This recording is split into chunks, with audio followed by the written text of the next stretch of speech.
नमस्कार आदाब। अब हम आज चालू करने वाले हैं एनसीईआरटी का 1.2 और अच्छी से सॉल्व करेंगे और आगे देखते हैं। चलते हैं एनसीईआरटी का 1.2 पे और सॉल्व करते हैं।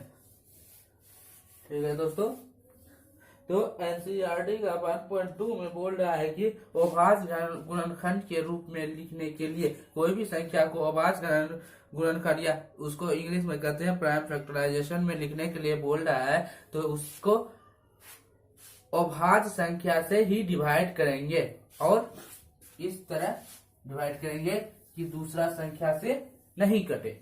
जैसे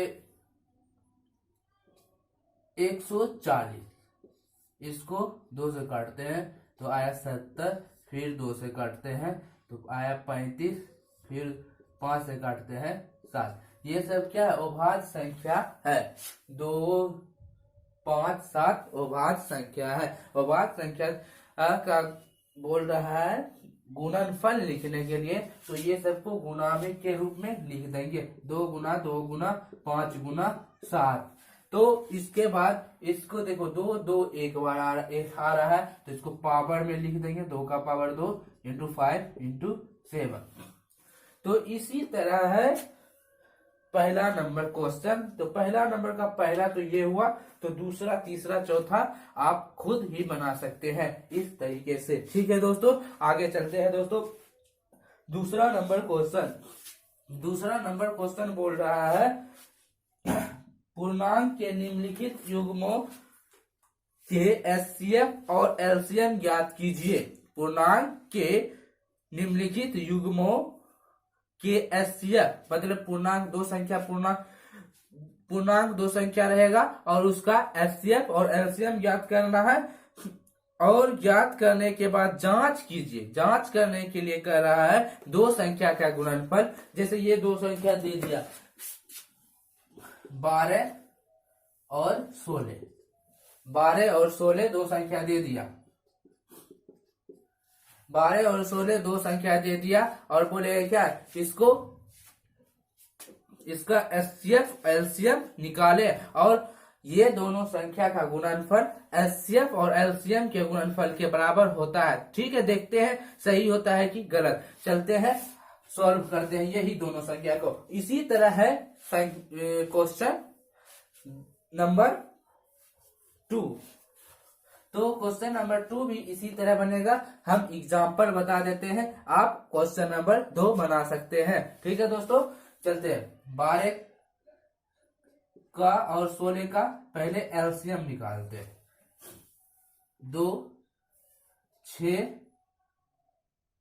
8, 3, 4।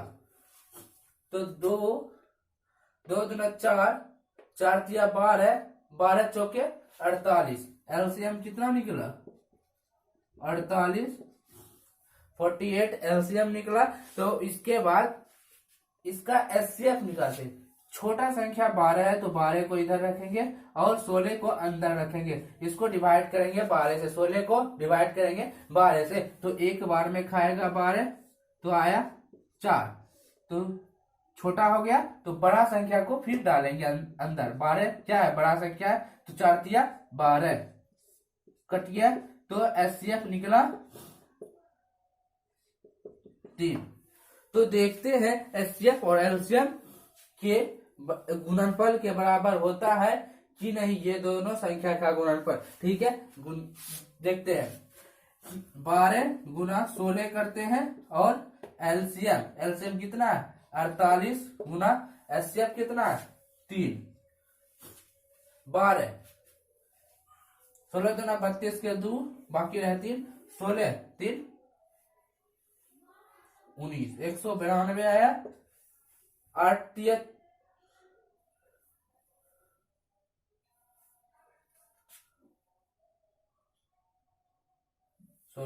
4 होगा, 4 है। 8 चौका 32 के 2 बाकी रहे 3। 4 चौक 16 3 19 192। देखो दोनों आ गया इक्वल। इसका मतलब ये दोनों सही है। इसका सत्यता की जांच हो चुकी। इसी तरह क्वेश्चन नंबर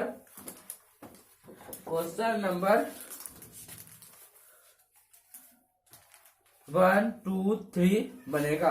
तीसरा नंबर, अभाज्य गुणनखंड विधि द्वारा निम्नलिखित पूर्णांकों के एचसीएफ और एलसीएम ज्ञात कीजिए। ये 3 पूर्णांक है, इसमें 3 पूर्णांक है, इसका अलग रूल होता है बनाने का। ठीक है दोस्तों, आगे चलते हैं, इसको बनाते हैं। 3 पूर्णांक का एलसीएम और एचसीएफ कैसे निकालते हैं? कौन? अभाज्य गुणनखंड विधि द्वारा। अभाज्य गुणनखंड विधि मतलब प्राइम फैक्टराइजेशन विधि द्वारा कैसे निकालते हैं। ठीक है दोस्तों, चलते हैं। 3 ऐसा नंबर ले लेते हैं, 16, 18 और 20। हम एग्जाम्पल ले रहे हैं दोस्तों, आप इसको खुद बना लीजिएगा। एग्जाम्पल लेते हैं तो इसके कारण आपको समझ में आएगा इजी वे में, और इजी वे में आप समझ जाइएगा तो दोस्तों आप एनसीईआरटी का तीसरा क्वेश्चन खुद बनाइए। इससे ये होगा कि आप में कॉन्फिडेंस बढ़ेगा कि हाँ हम कुछ बनाए हैं, ऐसा लगेगा कि हाँ हम भी बना रहे हैं, इससे अच्छा है। तो हम एग्जाम्पल लेते हैं दोस्तों, आप खुद बनाइए, खुद क्वेश्चन को सॉल्व कीजिए। एनसीईआरटी बुक तो होगा, हम क्वेश्चन को आप प्रिपेयर कर देंगे, आपके मोबाइल स्क्रीन पे फ्लैश होगा, और फ्लैश होगा या नहीं तो व्हाट्सएप नंबर फ्लैश करवा देंगे, जिसके कारण आपको सॉल्व करने में दिक्कत होगी तो हमसे पूछ सकते हैं दोस्तों। ठीक है दोस्तों, चलते हैं। पहले 16 का प्राइम फैक्टराइजेशन निकालते हैं। 16 का प्राइम फैक्टराइजेशन होगा, 16 का प्राइम फैक्टराइजेशन 8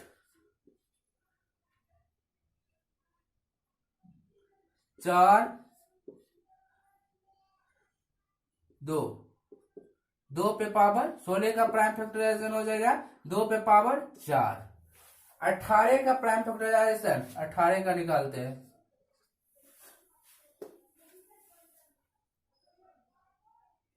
9 3 3।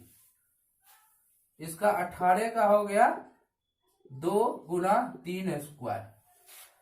फिर उसके बाद 20 का प्राइम फैक्टराइजेशन, 20 का प्राइम फैक्टराइजेशन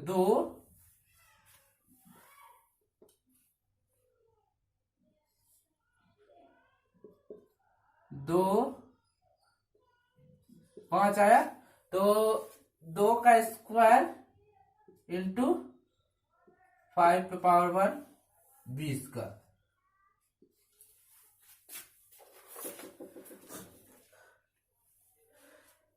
एचसीएफ में इसमें देखना है सबसे कम,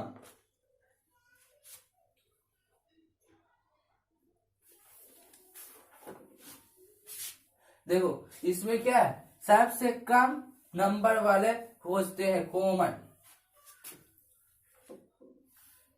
बोला जाता है क्या, जैसे कि बोला जाता है उभयनिष्ठ अभाज्य गुणनखंड की सबसे छोटी घातें है, मतलब सबसे छोटी घात वाले संख्या को लेना है जो कि कॉमन हो। उभयनिष्ठ मतलब कॉमन, कॉमन हो।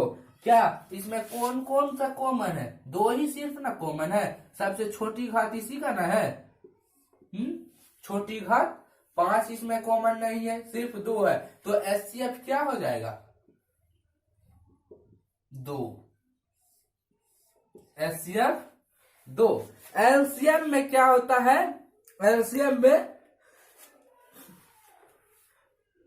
प्रत्येक अभाज्य गुणनखंड की सबसे बड़ी घातें हैं जो तीनों संबंध है। मतलब क्या, प्रत्येक में सबसे बड़ी घात 2 पे पावर 4। एलसीएम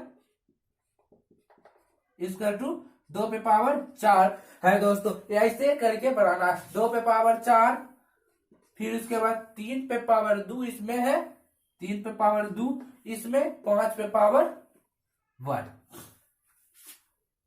सब में ऐसे बोल रहे हैं कि नहीं सर इसमें तो नहीं है, ऐसे पूछ सकते हो दोस्तों कि इसमें तो 5 नहीं है तो कॉमन कैसे हो गया, इसमें भी 3 नहीं है कैसे कॉमन हो गया? हाँ हो सकता है दोस्तों, 3 पे पावर 0 रख सकते हैं और 5 पे पावर 0 क्या 5 पे पावर 0 1 होता है दोस्तों, 1 होता है, तो इसका मतलब क्या हो गया, ये एक किसी कोई भी संख्या में मल्टीप्लाई करेंगे तो वो संख्या नहीं बदलेगा। ऐसे करके हम रह सकते हैं। इसमें 5 पे पावर 0, तो इसमें 5 है ही, इसमें 2 सब में है ही, 2 पे पावर 7, तो यहाँ आ जाएगा 16 गुना 5 गुना 9, 16 25 80 8 9 72 720 एलसीएम कितना होगा 720। ऐसे करके निकाल सकते हो दोस्तों, निकालिए आप देखते हैं। ऐसे चेक करते हैं कि सही है या गलत, लेकिन सही ही होगा मेरे हिसाब से। 16 18 20 8 9 10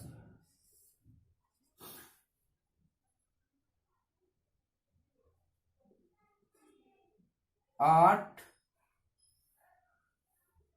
4 9 5। आप नहीं कट रहा है दोस्तों, देखो 2 दूना 4, 4 चौक 16, 16 50 8 9 72 720 आ रहा है ना एलसीएम। एलसीएम, तो एलसीएम आया। सबसे बड़ी घात लेना है, इसमें सबसे बड़ी घात लेना है एलसीएम में। एचसीएफ में सबसे छोटी घात लेना है। अगर 3 संख्या रहे, उसमें बोला जाता था क्या, 2 संख्या रहता था, 2 संख्या का गुणनफल और एलसीएम और एचसीएफ के गुणनफल के योग के बराबर होता था। इसमें 3 संख्या है, तीनों संख्या का गुणनफल और एलसीएम एचसीएफ के बराबर नहीं होगा, ये पक्का है दोस्तों, ये लिख लो, ये कभी नहीं होता है। ऐसे आप कीजिएगा तो गलत हो सकता है। 2 संख्या, मान लीजिए कि 2 संख्या दिया हुआ है, ए गुना बी और एचसीएफ गुना एलसीएम होता था बराबर, लेकिन इसमें एलसीएम और एचसीएफ, इसमें 3 संख्या है, तो मान लेते ए गुना बी गुना सी इक्वल टू एचसीएफ गुना एलसीएम नहीं होता है, नहीं होता है, ये नहीं होता है, ये क्योंकि इसमें 3 संख्या है, 3 संख्या का कॉमन कुछ होता है कुछ नहीं होता है, इस कारण नहीं होता है। आगे चलते हैं दोस्तों, चौथा नंबर बोल रहा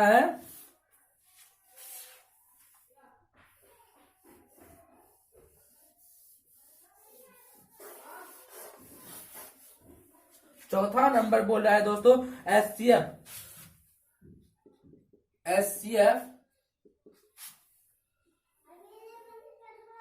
306 और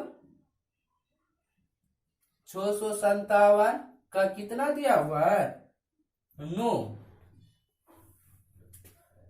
एलसीएम और एलसीएम दिया हुआ है, एलसीएम दिया हुआ है दोस्तों 306 और 657 का, नहीं एलसीएम ही ज्ञात करने के लिए बोल रहा है, एलसीएम ज्ञात करने के लिए बोल रहा है। ठीक है दोस्तों, 2 संख्या दिया हुआ है, एक में एचसीएफ का मान दिया हुआ है, तो हम लोग जानते हैं कि कोई भी संख्या का गुणनफल, 2 संख्या का गुणनफल एचसीएफ और एलसीएम के गुणनफल के बराबर होता है। तो एचसीएफ इंटू एलसीएम,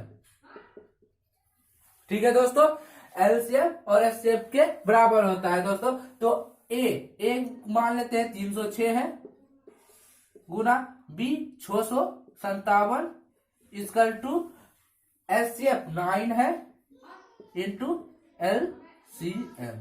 तो 9 से काटो,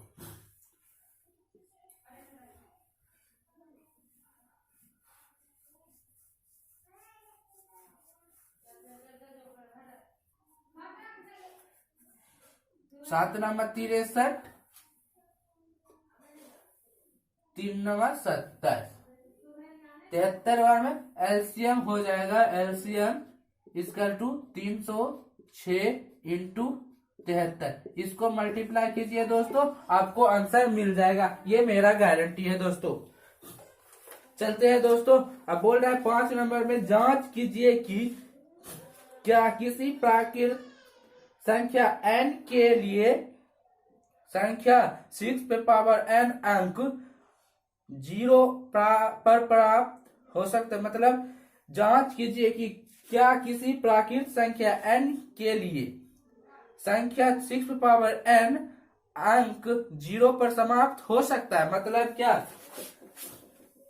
बोल रहा है, 6n दिया हुआ है, n क्या है, प्राकृत संख्या है। प्राकृत संख्या 1 2 3 अंत तक, इंफिनिटी। इसका मतलब मान लेते हैं, माना n इक्वल टू 1,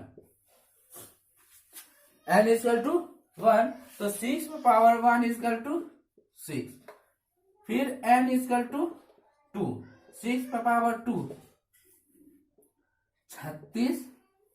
इसी तरह 6n इक्वल टू 3, 6 216 216। तो दोस्तों हर बार ये कितना 6 पे समाप्त हो रहा है, ये 0 पे कभी भी समाप्त नहीं होगा, ये तो गारंटी है। लिख लो दोस्तों, ये 0 पर कभी भी समाप्त नहीं होगा। इसलिए 6n 0 पर, मतलब इसका प्रथम अंक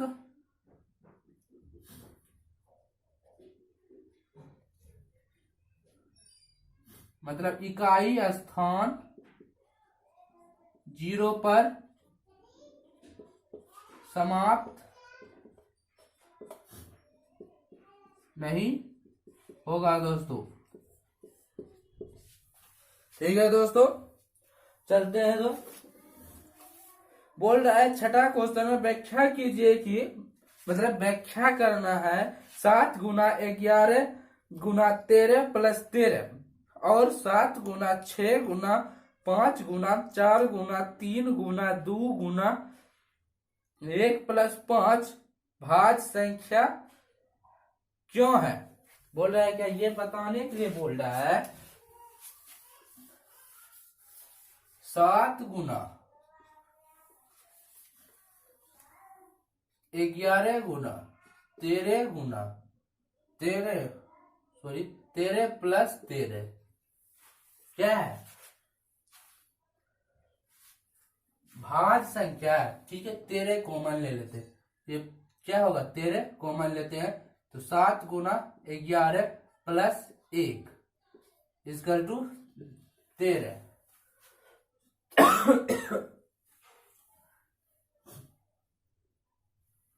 77 प्लस 1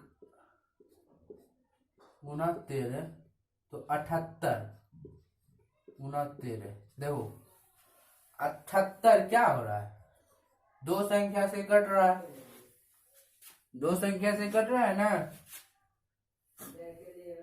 इसका प्राइम फैक्टराइजेशन हो जाता है 78 का, तो इसलिए अभाज्य गुणनखंड इसका हो जाता है, इसलिए ये क्या है, भाज्य संख्या है, इसलिए ये भाज्य संख्या है।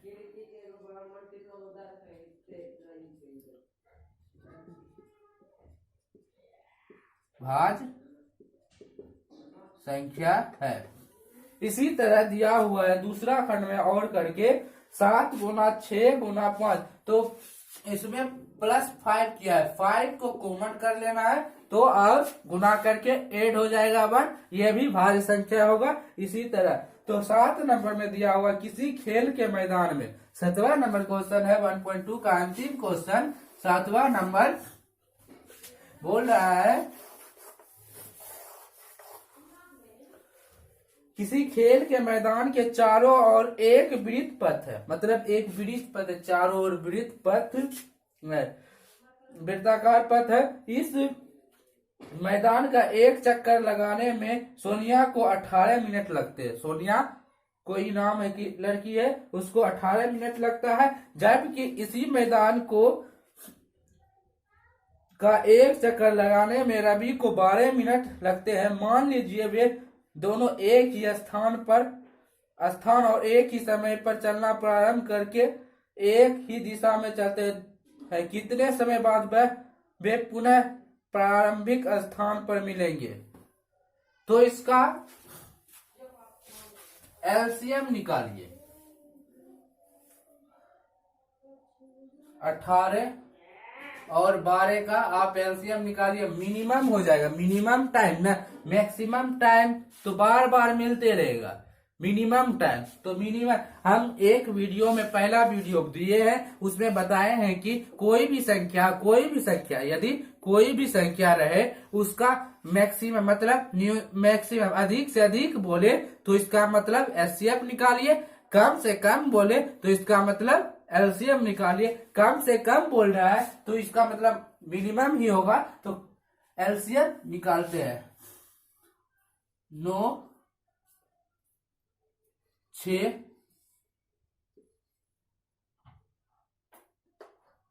3 3 9 3 दूना 6 3 दूना 6 6 18 18 दूना 36। 36 मिनट बाद ये दोनों फिर एक ही जगह पर मिलेगा। ठीक है दोस्तों, अगला चैप्टर फिर अगले ही वीडियो में दिया जाएगा। ठीक है दोस्त, चलते हैं। Okay, bye.